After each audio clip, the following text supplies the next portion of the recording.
ನಮಸ್ತೆ, ನಾನು ನಿಮ್ಮ ಸಿದ್ಧ ಕಸ್ತೂರಿ ತನಯ. ಇವತ್ತು ದ್ವಿತೀಯ PUC ವ್ಯವಹಾರ ಅಧ್ಯಯನ ವಿಷಯದ 8 ಅಂಕದ ಪ್ರಶ್ನೆಗಳನ್ನು ಚರ್ಚೆ ಮಾಡೋಣ. ಅದರಲ್ಲಿ ಮೊದಲಿಗೆ ನಿರ್ವಹಣೆಯ ಸ್ವರೂಪ ಮತ್ತು ಮಹತ್ವ. ಇದ್ರೊಳಗೆ 3 ಪ್ರಶ್ನೆಗಳನ್ನು ಇಲಾಖೆಯವರು ನಮಗೆ ಹೇಳ್ಯಾರ. ಒಂದೇದು ನಿರ್ವಹಣೆಯ ಗುಣಲಕ್ಷಣಗಳು. ಇದು ಗುರಿ ಪ್ರಧಾನವಾದಂಥ ಪ್ರಕ್ರಿಯೆ, ಸರ್ವವ್ಯಾಪಕವಾಗಿದೆ, ಬಹು ಆಯಾಮಗಳನ್ನು ಹೊಂದಿದೆ. ಅದರೊಳಗೆ ಕೆಲಸವನ್ನು, ವ್ಯಕ್ತಿಗಳನ್ನು ಮತ್ತು ಕಾರ್ಯಾಚರಣೆಗಳನ್ನು ನಿರ್ವಹಣೆ ಮಾಡ್ತೈತಿ. ಅದರೊಳಗೆ ನಿರಂತರವಾದಂತಹ ಒಂದು ಪ್ರಕ್ರಿಯೆ, ಒಂದು ಗುಂಪು ಚಟುವಟಿಕೆಯಾಗಿದೆ, ಚಲನಶೀಲ ಕಾರ್ಯವಾಗಿದೆ ಮತ್ತು ಅಗೋಚರ ಶಕ್ತಿಯಾಗಿದೆ. ಇನ್ನೊಂದು ಪ್ರಶ್ನೆ, ನಿರ್ವಹಣೆಯ ಉದ್ದೇಶಗಳು. ಇದರೊಳಗೆ ಸಂಘಟನಾತ್ಮಕ ಉದ್ದೇಶ ಅಂದ್ರೆ ಅಸ್ತಿತ್ವವನ್ನು ಕಾಪಾಡಿಕೊಳ್ಳುವುದು, ಲಾಭವನ್ನು ಗಳಿಸುವುದು, ಸಂಸ್ಥೆ ದಿನದಿಂದ ದಿನಕ್ಕೆ ಬೆಳವಣಿಗೆ ಆಗುವುದು, ಇವು ಉದ್ದೇಶಗಳು. ಇನ್ನು ಸಾಮಾಜಿಕ ಉದ್ದೇಶಗಳಂತಂದ್ರೆ ಪರಿಸರ ಸ್ನೇಹಿ ಉತ್ಪಾದನಾ ವಿಧಾನಗಳನ್ನು ನಾವು ಅಳವಡಿಕೆ ಮಾಡ್ಕೋಬೇಕು ಮತ್ತು ಉದ್ಯೋಗ ಅವಕಾಶಗಳನ್ನು ನೀಡಬೇಕು. ಇನ್ನು ವೈಯಕ್ತಿಕ ಉದ್ದೇಶಗಳಂದ್ರೆ ಸಂಸ್ಥೆಯಲ್ಲಿರುವಂಥ ವ್ಯಕ್ತಿಗಳ ಸಂಬಳವನ್ನು ಹೆಚ್ಚಿಗೆ ಆಗಬೇಕು, ಗುರುತಿಸಿಕೊಳ್ಬೇಕು, ಅವರು ಕೂಡ ವೈಯಕ್ತಿಕವಾಗಿ ಬೆಳವಣಿಗೆ ಹೊಂದಬೇಕು. ಇದೇ ಪಾಠದೊಳಗೆ ಇನ್ನೊಂದು ಪ್ರಶ್ನೆ ಅಂತಂದ್ರೆ ಸಮನ್ವಯತೆಯ ಗುಣಲಕ್ಷಣಗಳು. ಸಮನ್ವಯತೆ ಅಂತಂದ್ರೆ ಮುಖ್ಯವಾಗಿ ಗುಂಪು ಪರಿಶ್ರಮವನ್ನು ಸಂಯೋಜಿಸ್ತತಿ, ಕ್ರಿಯೆಗೆ ಏಕತೆಯನ್ನು ನೀಡ್ತೈತಿ, ನಿರಂತರವಾದಂತಹ ಒಂದು ಪ್ರಕ್ರಿಯೆ, ಇದು ಕೂಡ ಸರ್ವವ್ಯಾಪಕವಾದಂಥ ಪ್ರಕ್ರಿಯೆ. ಇದನ್ನ ಎಲ್ಲ ವ್ಯವಸ್ಥಾಪಕರ ಜವಾಬ್ದಾರಿ ಅಂತ ಹೇಳ್ತೀವಿ. ಇನ್ನ ಉದ್ದೇಶಪೂರ್ವಕವಾದ ಕಾರ್ಯವಾಗಿದೆ ಅಂತ ಹೇಳ್ತೇವೆ. ಇನ್ನ ಇನ್ನೊಂದು ಪಾಠ ಸಂಘಟಿಸುವಿಕೆ. ಈ ಪಾಠದೊಳಗೂ 3 ಪ್ರಶ್ನೆಗಳನ್ನ ನಾವು ನೋಡೋಣ. ಇಲ್ಲಿ ಸಂಘಟಿಸುವಿಕೆಯ ಪ್ರಾಮುಖ್ಯತೆಗಳು ಅಂತ ಅಂದ್ರೆ ವೈಶಿಷ್ಟ್ಯತೆಯ ಪ್ರಯೋಜನಗಳು, ಕಾರ್ಯ ಸಂಬಂಧಗಳಲ್ಲಿ ಸ್ಪಷ್ಟತೆ, ಸಂಪನ್ಮೂಲಗಳ ಅತ್ಯುತ್ತಮ ಬಳಕೆ, ಬದಲಾವಣೆಗೆ ಹೊಂದಿಕೊಳ್ಳುವುದು, ಪರಿಣಾಮಕಾರಿ ಆಡಳಿತ, ಸಿಬ್ಬಂದಿಯ ಅಭಿವೃದ್ಧಿ, ವಿಸ್ತರಣೆ ಮತ್ತು ಬೆಳವಣಿಗೆ ಅನ್ನುವಂಥದ್ದು. ಇದೇ ಪಾಠದೊಳಗ ಇನ್ನೊಂದು ಪ್ರಶ್ನೆ ಪ್ರತಿ ನಿಯೋಜನೆಯ ಪ್ರಾಮುಖ್ಯತೆಗಳು. ಪ್ರತಿ ನಿಯೋಜನೆ ಪ್ರಾಮುಖ್ಯತೆಗಳಂತಂದ್ರೆ ಪರಿಣಾಮಕಾರಿ ನಿರ್ವಹಣೆ, ಉದ್ಯೋಗಿ ಅಭಿವೃದ್ಧಿ, ನೌಕರರ ಪ್ರೇರೇಪಣೆ, ನಿರ್ವಹಣಾ ವರ್ಗ ಶ್ರೇಣಿಗೆ ಆಧಾರ, ಬೆಳವಣಿಗೆಯನ್ನು ಸುಗಮಗೊಳಿಸುವುದು, ಉತ್ತಮ ಸಮನ್ವಯತೆ ಅಂತೇಳಿ. ಈ ಪಾಠದೊಳಗ ಇನ್ನೊಂದು ಪ್ರಶ್ನೆ ಅಂತಂತಂದ್ರೆ ವಿಕೇಂದ್ರೀಕರಣದ ಪ್ರಾಮುಖ್ಯತೆಗಳು. ಇದೇನ್ ಮಾಡ್ತೈತಿ, ಅಧೀನರಲ್ಲಿ ಮುಂತೊಡಗುವಿಕೆಯನ್ನು ಬೆಳೆಸ್ತೈತಿ, ಭವಿಷ್ಯದ ನಿರ್ವಹಣಾ ಪ್ರತಿಭೆಗಳನ್ನ ಬೆಳೆಸ್ತೈತಿ, ತ್ವರಿತ ನಿರ್ಧಾರ ತೆಗೆದುಕೊಳ್ಳಕ ಸಹಾಯ ಆಕೈತಿ. ಇದು ಕೂಡ ಬೆಳವಣಿಗೆಯನ್ನು ಸುಗಮಗೊಳಿಸ್ತೈತಿ. ಇದು ಕೂಡ ಉತ್ತಮ ನಿಯಂತ್ರಣವನ್ನ ಮಾಡಕ್ ಸಹಾಯ ಆಕೈತಿ ಮತ್ತು ಉನ್ನತ ನಿರ್ವಹಣಾಂಗಕ್ಕೆ ನೆರವಾಗ್ತೈತಿ. ಇನ್ನೊಂದು 8 ಅಂಕದ ಪ್ರಶ್ನೆಗಳಿರುವಂಥ ಪಾಠ ಸಿಬ್ಬಂದಿ ನಿರ್ವಹಣೆ. ಇದರೊಳಗೆ ಒಂದೇದು ಸಿಬ್ಬಂದಿ ನಿರ್ವಹಣೆಯ ಪ್ರಕ್ರಿಯೆ. ಈ ಪ್ರಕ್ರಿಯೆ ಒಳಗೆ 8 ಹಂತಗಳು ಬರ್ತಾವು. ಮಾನವ ಶಕ್ತಿ ಅಗತ್ಯತೆಗಳನ್ನ ಅಂದಾಜು ಮಾಡ್ತೇವೆ ಮೊದಲ, ಆಮೇಲೆ ಅವ್ರನ್ನ ನೇಮಕಾತಿ ಮಾಡ್ತೀವಿ, ಅದರೊಳಗೆ ಆಯ್ಕೆಯನ್ನ ಮಾಡ್ತೀವಿ, ಅವರನ್ನ ಸಂಸ್ಥೆಗೆ ಮತ್ತು ಸಂಸ್ಥೆಗೆ ಅವರನ್ನ ಪರಿಚಯ ಮಾಡೋದಕ್ಕೆ ನಾವು ಅನುಸ್ಥಾಪನೆ ಅಭಿಶಿಕ್ಷಣ ಅಂತೀವಿ. ತರಬೇತಿ ಮತ್ತು ಅಭಿವೃದ್ಧಿ, ಕೌಶಲ್ಯವನ್ನ ಹೆಚ್ಚಿಗೆ ಮಾಡೋದು ಮತ್ತು ಅವ್ರಿಗೆ ಅವಕಾಶಗಳನ್ನು ಮಾಡಿಕೊಡೋದು. ಇನ್ನೊಂದು ಕಾರ್ಯನಿರ್ವಹಣೆಯ ಪರಾಮರ್ಶೆಯನ್ನು ಮಾಡೋದು, ಬಡ್ತಿ ಮತ್ತು ವೃತ್ತಿ ಜೀವನ ಯೋಜಿಸುವಿಕೆಯನ್ನು ಮಾಡೋದು, ಏನಾದರೂ ತಪ್ಪುಗಳಾದಾಗ ಅದಕ್ಕೆ ಪರಿಹಾರವನ್ನ ನೀಡುವುದಾಗಿರ್ತೈತಿ. ಇದೇ ಪಾಠದೊಳಗ ಇನ್ನೊಂದು ಪ್ರಶ್ನೆ ಅಂತಂದ್ರೆ ಆಯ್ಕೆ ಪ್ರಶ್ನೆ. ಆಯ್ಕೆ ಹಂತಗಳಂತ ಕರಿತೇವೆ. ಒಂದೇದ್ದು ಪೂರ್ವಭಾವಿ ಪರಿಶೀಲನೆ. ಬಂದಂತ ಅಪ್ಲಿಕೇಶನ್ ಒಳಗ ಪೂರ್ವಭಾವಿ ಪರಿಶೀಲನೆ ಮಾಡ್ತೀವಿ, ಅವರಿಗೆ ಆಯ್ಕೆ ಪರೀಕ್ಷೆಗಳನ್ನು ಇಡ್ತೇವೆ. ಯಾವುವು? ಬುದ್ಧಿವಂತಿಕೆ, ಆಸಕ್ತಿ, ಯೋಗ್ಯತೆ, ವೃತ್ತಿ ಮತ್ತು ವ್ಯಕ್ತಿತ್ವ ಅನ್ನುವಂಥ ಪರೀಕ್ಷೆಯನ್ನ ಮುಗಿಸಿದ ನಂತರ ಅವರಿಗೆ ನಾವು ಉದ್ಯೋಗಿ ಸಂದರ್ಶನ ಇಂಟರ್ವ್ಯೂವನ್ನ ನಾವು ಇಡ್ತೀವಿ.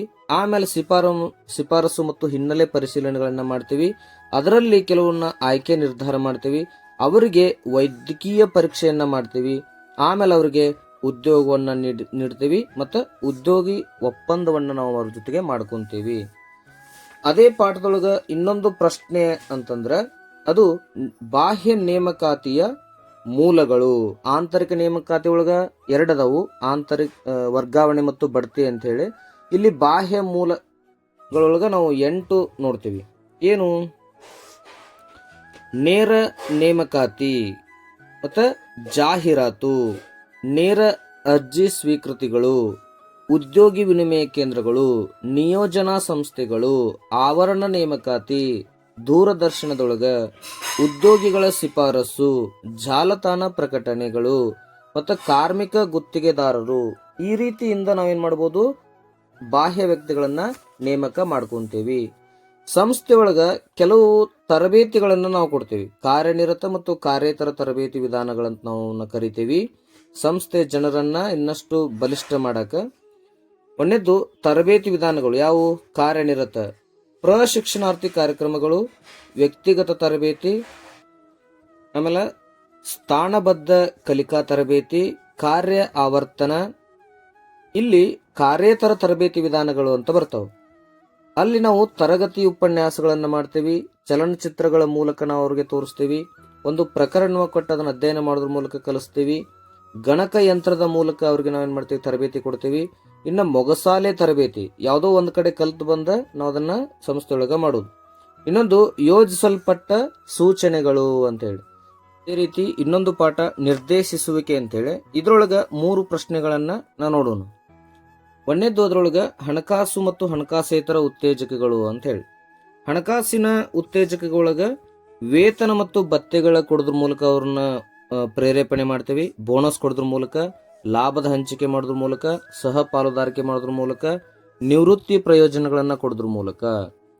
ಅದೇ ರೀತಿ ಹಣಕಾಸೇತರ, ಇದು ದುಡ್ಡು ಕೊಡುವುದಲ್ಲ, ಹಣದ ಬದಲಿಗೆ ಕೊಡುವಂಥವು. ಏನು?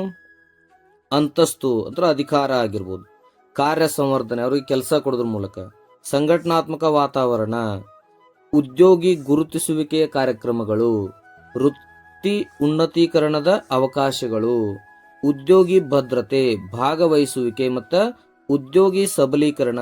ಈ ಕೆಲಸಗಳನ್ನ ಮಾಡೋದ್ರಿಂದ ನಾವೇನ್ ಮಾಡ್ಬೋದು? ಅವ್ರನ್ನ ಪ್ರೇರೇಪಣೆಯನ್ನ ಮಾಡಬಹುದು.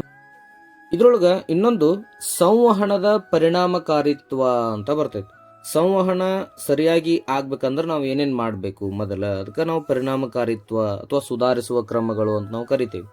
ಸಂವಹನದ ಮೊದಲು ಕಲ್ಪನೆಗಳನ್ನ ಸ್ಪಷ್ಟೀಕರಿಸಿ, ಸ್ವೀಕರ್ತನ ಅಗತ್ಯಕ್ಕೆ ತಕ್ಕಂತೆ ಸಂವಹನಿಸಿ. ಸಂವಹನಿಸ ಮಾಡೋಕಿನ ಮೊದಲ ಇತರರೊಂದಿಗೆ ಸಮಾಲೋಚನೆ ಮಾಡಬೇಕು. ಸಂವಹನದ ಭಾಷೆ, ಧ್ವನಿ ಮತ್ತು ವಿಷಯದ ಕುರಿತು ಎಚ್ಚರಿಕೆ ಇರಬೇಕು. ಇನ್ನೊಂದು ಕೇಳುಗರಿಗೆ ಸಹಾಯ ಆಗುವ ವಿಷಯಗಳನ್ನ ನಾವು ತಿಳಿಸಬೇಕು. ಅದರ ಜೊತೆಗೆ ಸಮರ್ಪಕ ಹಿಮ್ಮಾಹಿತಿ ಪಡೆಯಬೇಕು, ಫೀಡ್ಬ್ಯಾಕ್ ಅನ್ನ ನಾವು ಪಡಿಬೇಕು. ವರ್ತಮಾನ ಮತ್ತು ಭವಿಷ್ಯಕ್ಕಾಗಿ ಸಂವಹನ ಮಾಡಬೇಕು. ಸಂವಹನಗಳ ಅನುಪಾಲನೆಗಳನ್ನ ಮಾಡಬೇಕು. ಒಳ್ಳೆಯ ಕೇಳುರಾಗಬೇಕು, ಅವಾಗ ಮಾತ್ರ ಒಳ್ಳೆಯ ಸಂವಹನವನ್ನ ಮಾಡಕ್ ಸಾಧ್ಯ ಐತಿ. ಇನ್ನೊಂದು ಅಬ್ರಾಹಂ ಮಾಸ್ಲೋ ರವರ ಅಗತ್ಯತಾ ವರ್ಗ ಶ್ರೇಣಿ ಸಿದ್ಧಾಂತ. ಇದು ಪ್ರೇರೇಪಣೆಯ ಸಿದ್ಧಾಂತ ಅಂತ ನಾವು ಇದನ್ನ ಕರಿತೀವಿ. ಏನು ಒಂದನೇದ್ದು, ಇಲ್ಲಿ 8 ಮಾರ್ಕ್ಸಿಗೆ ಇದನ್ನ ಈ ಸಲ ಕೇಳ್ತೇನೆ ಅಂತ ಹೇಳ್ಯಾನ. ಮೂಲ ದೈಹಿಕ ಅಗತ್ಯತೆಗಳು, ಆಮೇಲೆ ಭದ್ರತೆ ಅಗತ್ಯತೆಗಳು, ಆಮೇಲೆ ಸೇರ್ಪಡೆಯ ಮತ್ತು ಬಾಂಧವ್ಯದ ಅಗತ್ಯತೆಗಳು, ಆಮೇಲೆ ಪ್ರತಿಷ್ಠೆಯ ಅಗತ್ಯತೆಗಳು, ಕೊನೆಯದಾಗಿ ಸ್ವಯಂ ಸಾಧನೆಯ ಅಗತ್ಯತೆಗಳು. ಒಬ್ಬ ವ್ಯಕ್ತಿ ಹಂತ ಹಂತವಾಗಿ ಬೆಳ್ಕೊಂತ ಹೋಗ್ತಾನ. ಅದನ್ನ ವ್ಯಕ್ತಿಯಾಗಿ ನೋಡಿದ್ರೆ ಮೊದಲ ಹಸಿವು ಮತ್ತು ನಿದ್ರೆ, ಆಮೇಲೆ ಆದಾಯಕ್ಕೆ ಆಸೆ ಪಡ್ತಾನ, ಆಮೇಲೆ ಸ್ನೇಹ ಸಂಬಂಧಗಳಿಗೆ ಹೋಗ್ತಾನ, ಆಮೇಲೆ ಅಂತಸ್ತನ್ನ ಪಡ್ಕೊಂತಾನ, ಆಮೇಲೆ ತಾನೇನ್ ಅನ್ಕೊಂಡಿರ್ತಾನ ಅದನ್ನ ಸಾಧಿಸ್ತಾನ, ಸ್ವಯಂ ಪೂರ್ಣತೆ ಆಗ್ತಾನ. ಇಲ್ಲಿ ಸಂಸ್ಥೆಯ ಉದಾಹರಣೆಯನ್ನು ನಾವು ನೋಡಿದಾಗ, ಒಂದು ಸಂಘಟನೆ ನೋಡಿದಾಗ ಮೂಲ ವೇತನ ಕೊಡಬೇಕು, ಆಮೇಲೆ ಅವ್ರಿಗೆ ನಾವೇನ್ ಮಾಡಬೇಕು? ಪಿಂಚಣಿಗಳನ್ನ ಮಾಡ್ಬೇಕು, ಆಮೇಲೆ ಉದ್ಯೋಗಿಗಳ ಸಂಬಂಧ, ಆಮೇಲೆ ನೌಕರಿಯಲ್ಲಿ ಕೀರ್ತಿ, ಆಮೇಲೆ ಗುರಿಗಳ ಸಾಧನೆಯನ್ನ ಮಾಡಬೇಕು. ಈ ರೀತಿ ಹಂತ ಹಂತವಾಗಿ ಉದಾಹರಣೆಗಳನ್ನ ಕೊಡ್ತಾ ನಾವು ಬರಿಬೇಕು. ಇನ್ನೊಂದು ಮಾರಾಟ ಪ್ರಕ್ರಿಯೆ ಪಾಠದೊಳಗ 3 8 ಅಂಕದ ಪ್ರಶ್ನೆಗಳನ್ನ ಹೇಳ್ಯಾರ. ಇಲ್ಲಿ ಒಂದನೇದ್ದು ಮಾರಾಟ ಪ್ರಕ್ರಿಯಾ ಕಾರ್ಯಗಳು. ಏನು ಕಾರ್ಯಗಳು? 12 ಅದಾವು. ಅದರೊಳಗೆ ಒಂದಿಷ್ಟು ನೋಡೋಣ. ಮಾರುಕಟ್ಟೆ ಮಾಹಿತಿ ಮತ್ತು ಸಂಗ್ರಹಣೆ ಮತ್ತು ವಿಶ್ಲೇಷಣೆ ಅನ್ನುವಂಥದ್ದು. ನಾವು ಮೊದಲ ಮಾರುಕಟ್ಟೆ ಮಾಹಿತಿಯನ್ನು ಸಂಗ್ರಹಿಸಿ ಅದನ್ನ ವಿಶ್ಲೇಷಣೆ ಮಾಡ್ತೀವಿ. ಆಮೇಲೆ ಮಾರಾಟ ಪ್ರಕ್ರಿಯೆನ ಯೋಜನೆ ಮಾಡ್ತೀವಿ. ಅದಾದ್ಮೇಲೆ ವಸ್ತು ವಿನ್ಯಾಸವನ್ನ ಮಾಡ್ತೀವಿ ಅಥವಾ ವಸ್ತುವನ್ನು ಉತ್ಪಾದನೆ ಮಾಡ್ತೀವಿ. ಅದರ ಜೊತೆಗೆ ಸಂವೇಷ್ಟಿಸುವಿಕೆ, ಬೆಲೆ ನಿಗದಿ, ಗುರುತುಪಟ್ಟಿ ಹಚ್ಚುವಿಕೆ, ಸಾರಿಗೆ ಮತ್ತು ಸಂಗ್ರಹ, ಭೌತಿಕ ವಿತರಣೆ, ಪ್ರವರ್ತನೆ, ಜಾಹೀರಾತು ಮತ್ತು ಮಾರಾಟದ ನಂತರದ ಸೇವೆಗಳು. ಈ ರೀತಿ ಒಂದಿಷ್ಟು ಕಾರ್ಯಗಳನ್ನ ನಾವು ನೋಡ್ತೇವೆ. ಇನ್ನ ಇದೇ ಪಾಠದೊಳಗ ಬೆಲೆ ನಿರ್ಧಾರದ ಮೇಲೆ ಅಂದ್ರೆ ಬೆಲೆ ನಿಗದಿಯನ್ನ ಮಾಡ್ತೇವಲ್ಲ, ಅದ್ರ ಮೇಲೆ ಪ್ರಭಾವ ಬೀರುವಂತ ಅಂಶಗಳು ಯಾವ್ಯಾವು? ಒಂದನೇದ್ದು ಆಂತರಿಕ ಅಂಶಗಳು. ನಾವು ವ್ಯವಹಾರದ ಉದ್ದೇಶ ಏನಿರ್ತೈತಿ ಮತ್ತು ಉತ್ಪನ್ನದ ವೆಚ್ಚ ಎಷ್ಟಾಗಿರ್ತೈತಿ, ಆ ಸರಕಿನ ಗುಣಮಟ್ಟ ಎಷ್ಟು, ಮಾರಾಟ ಪ್ರಕ್ರಿಯೆ ಮಾರಾಟದ ಮಿಶ್ರಣ ಅಂತ ನಾವು ಕರಿತೀವಿ.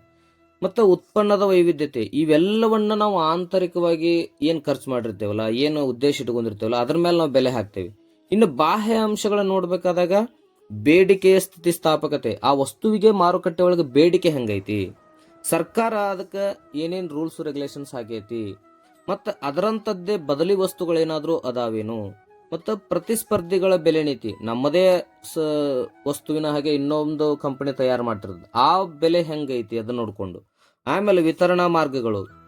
ಸೊ ಈ ರೀತಿ ಅಂಶಗಳನ್ನು ನೋಡ್ಕೊಂಡು ನಾವೇನು ಮಾಡಬೇಕು, ಬೆಲೆಯನ್ನ ನಿಗದಿ ಮಾಡಬೇಕು. ಇನ್ನೊಂದು 8 ಅಂಕದ ಪ್ರಶ್ನೆ ಕೊನೆಯದಾಗಿ, ಜಾಹೀರಾತು ಮತ್ತು ವೈಯಕ್ತಿಕ ಮಾರಾಟ, ಇದರ ನಡುವೆ ವ್ಯತ್ಯಾಸಗಳನ್ನ ಕೇಳ್ತಾನ.